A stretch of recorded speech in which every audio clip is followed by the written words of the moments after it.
जय श्री राम दोस्तों, welcome back to the channel. देखिए, इस वीडियो में बात करेंगे अरिटस विनायल लिमिटेड का आईपीओ एसएमई आईपीओ है जो कि आज ओपन हुआ है और 20 तारीख को यानी कि 3 ट्रेडिंग सेशन में क्लोज हो जाएगा। तो देख लेते हैं कंपनी करती क्या है, कंपनी के क्या फंडामेंटल है, अप्लाई करना चाहिए नहीं करना चाहिए, और अप्लाई करना चाहिए तो क्यों करना चाहिए, नहीं करना चाहिए तो क्यों नहीं करना चाहिए, राइट। तो पहले देख लेते हैं कितना क्या इशू है, इसका क्या प्राइस है। सबसे पहले तो देख लेते हैं 16 तारीख, जैसे मैंने बताया आपको, आज ही ओपन हुआ है फ्राइडे को, और ट्यूसडे को 30 से ट्रेडिंग सेशन यानी कि 20 जनवरी को क्लोज हो जाएगा। प्राइस बैंड इसका दिया गया 40 से 47 रुपीज़ का। मार्केट कैप इसने अपनी जो शो करी है 92.54 करोड़ की। डेट हमने देख ली है, फेस वैल्यू 10 रुपये की फेस वैल्यू पे आ रहा है ये, और 3000 शेयर का लॉट है। फ्रेश कैपिटल भी है और OFS भी है, इसमें दोनों है, और BSE SME पे लिस्ट हो गए, राइट। और टोटल इशू साइज 38 करोड़ है लगभग, और जिसमें से फ्रेश इशू का जो पार्ट है वो है आपका 31 करोड़ का, और OFS इसमें 5 करोड़ का, राइट। तो ये हमने देख लिया, प्राइस बैंड देख लिया, कितना इशू है इसका, क्या मार्केट कैप है, और किस टाइप का है, फ्रेश भी है OFS भी है, दोनों है।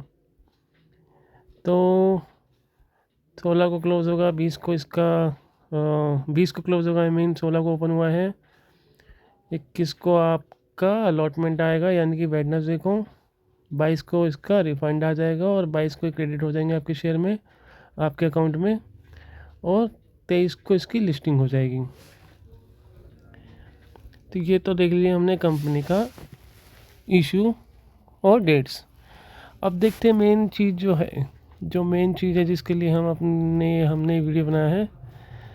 देखिए, QIB को दिया गया है मात्र 1%, ये चीज़ नोट कीजिएगा, इसके बारे में डिस्कशन करेंगे हम। मात्र 1% QIB को दिया गया है, और रिटेलर को 60% के आसपास दिया गया है, और HNI को 40% के आसपास, मतलब 60-39, और ये माफ़ कीजिएगा 56% के आसपास, 37, उसको कि 5% मार्केट मेकर भी लेता है। मेन ये है 1% दिया गया है QIB को, इस चीज़ को ज़रूर नोट करके चलिएगा आप। और रिटेलर के पास मोटा मोटा पार्ट आ रहा है, 50% से ज़्यादा का पार्ट रिटेलर के पास आ रहा है। तो आपका 100% का ये इन्होंने ऑब्जेक्ट दिखाया है कि कैसे कैसे इन्होंने ऑफ़र किया है। 2,82,000 की इंडिविजुअल की एप्लीकेशन लगेगी, स्मॉल HNI में 4,23,000 की लगेगी, और बिग HNI में 11,28,000 की लगेगी। देख लेते अब कंपनी करती क्या है। ये कंपनी ज़्यादा पुरानी नहीं है, 2020 में इनकॉर्पोरेट हुई थी। Is engage in manufacturing and trading of technical textile such as artificial leather, also known as PU synthetic leather, and PVC coated leather using the latest technology known as transfer coating technology। तो जो आप bag देखते हैं market में duplicate type के, artificial leather जिसको बोलते हैं, उस टाइप के बैग वगैरह या डिजाइनिंग से रिलेटेड ये काम करती है। और the company produce artificial leather, PVC, vinyl and related product serving various industries such as automotive, fashion and interior design. तीनों इंडस्ट्री में अपना सर्व करती हैं। इंटीरियर डिज़ाइन में, फैशन में, जैसे मैंने आपको बताया, बैग वगैरह में, ऑटोमोटिव में काफ़ी चीज़ें यूज होती हैं, उसमें भी ये कंपनी सर्व करती है।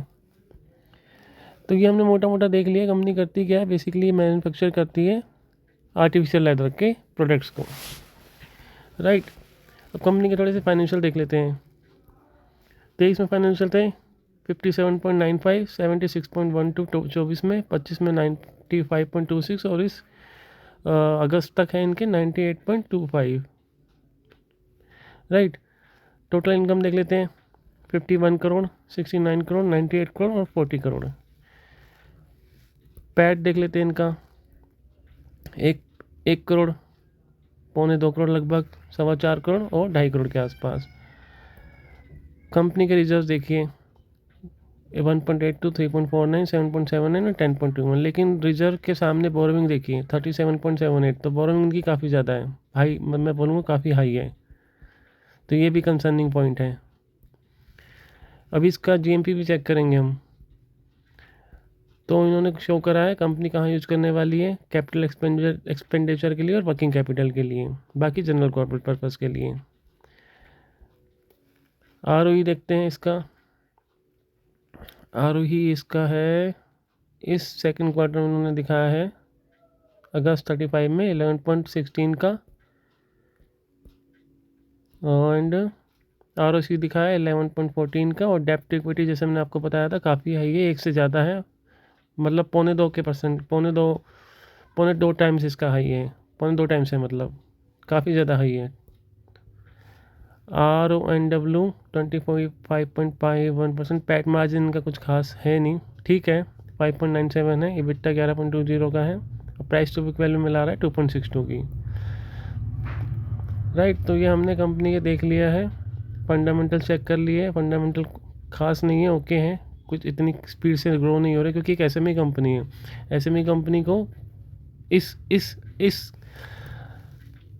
इस चार्ट से ग्रो होना तो काफ़ी अच्छा नहीं माना जाता, क्योंकि ये एक मेन बोर्ड कंपनी होती है जो स्लोली मूव करती है।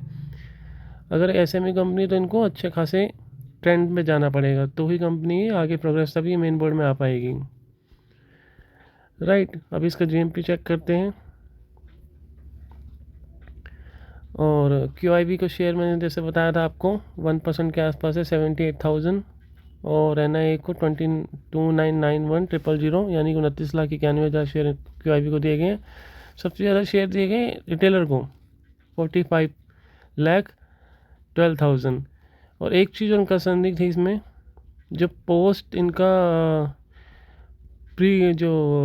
पोस्ट IPO प्रमोटर होल्डिंग है वो काफ़ी कम है, जो मैंने नोट किया है, जो मेन कंसर्निंग पॉइंट हो जाता है इस कंपनी के लिए, वो लगभग 30% से नीचे है।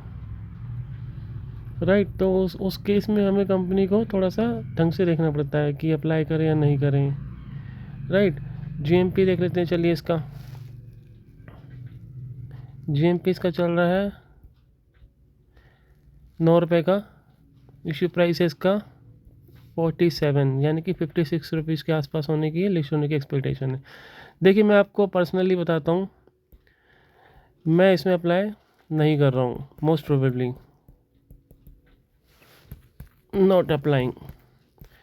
सीधा है, सारा रिटेलर को माल चेप रहे हैं, और इनकी प्रमोटर होल्डिंग भी काफ़ी कम हो जाएगी इस IPO के बाद में। तो मुझे कुछ खास इनके फाइनेंशियल भी कुछ खास नहीं लगे, तो हर जगह से मेरे को इसमें कुछ ओके नहीं लगा। जीएमपी ठीक चल रहा है, ये जीएमपी फेक भी हो सकता है और ओके भी हो सकता है, आप अपने अकॉर्डिंग इसको अप्लाई भी कर सकते हैं अपने फाइनेंशियल एडवाइजर से सलाह लेके। पर्सनली मुझे अच्छा नहीं लग रहा, तो मैं 95% 99% इसको इग्नोर कर रहा हूँ। बाकी 1% मार्केट अनप्रेडिक्टेबल है, लास्ट डे पे देखेंगे क्या करना है क्या नहीं करना है। अभी तक के इसके सिनेरियो के हिसाब से आई एम नॉट अप्लाइंग। बाकी आप अपने फाइनेंशियल एडवाइजर से सलाह लीजिए और अपनी रिसर्च कीजिए अगर आपको अप्लाई करना है या नहीं करना है। और ऐसी और भी वीडियो के लिए आप इस चैनल को सब्सक्राइब कर लीजिए। कोई क्वेरी रहता है तो कमेंट कर दीजिए। Thank you so much.